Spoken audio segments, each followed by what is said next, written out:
Hello, my name is John Pavolotsky, and welcome to IP Quick Dates. This one is on strategic contracting. All views are my own.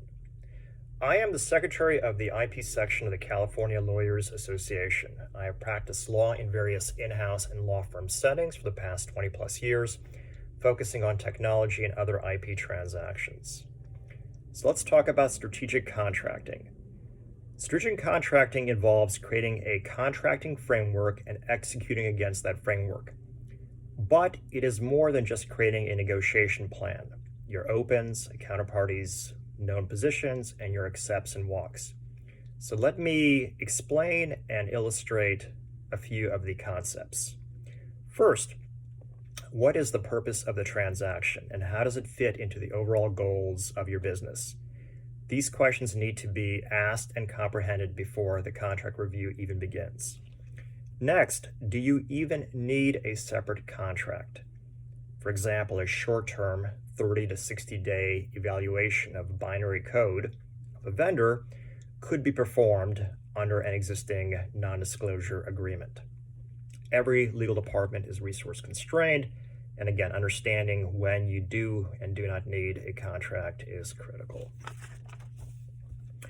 Next, decide which agreements and provisions you will not negotiate. Here, less is more. So for example, if you have a nice NDA, it's mutual, it should cover you for 95% of all disclosures of low to medium sensitivity information. In addition, let's talk about framework agreements. Many parties prefer them. Of course, more time is needed up front to negotiate them, especially ones that have longer terms and do not have termination for convenience.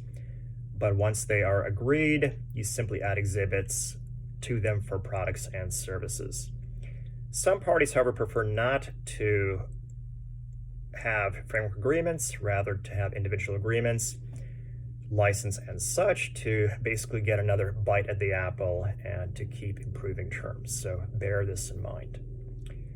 Next, if you want to understand strategic contracting, work for a global procurement or sales organization.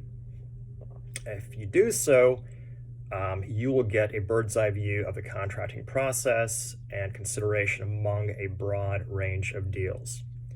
It will also help you identify and propose solutions for systemic issues. So for example, if IP contamination is a problem or an issue at a given supplier, you could engineer specific requirements into that contract, for example, by strengthening IP handling requirements and including audit rights and mandating training to help mitigate risk. Next, and this is probably the most important consideration, and it's common sense, but it should be accorded appropriate weight. Understand what issues are important to the business for a given transaction, not just they're important to the business generally, but for a transaction in particular. And for a given deal, these could be cost, quantity, technical support, including extended support, continuity of supply, specific expertise, flexibility, IP indemnity if there are known IP issues, and so on. What do you really want and why? If you had to choose, which of these would matter the most? For example, if supply chain issues are a concern, then continuity of supply would be one of your top issues. And frankly, you might be willing to pay more for that and compromise on price for that feature. Packaging key terms is key. Last two quick items for your consideration. One, consider creating a one-pager for your business clients on key legal terms. So this would be warranty, limitation of liability, license scope if you're doing a license agreement, indemnity, and so forth. And this can inform the conversation. For example, for a given deal, does an IP indemnity even make sense here? In many deals it might, in some it won't.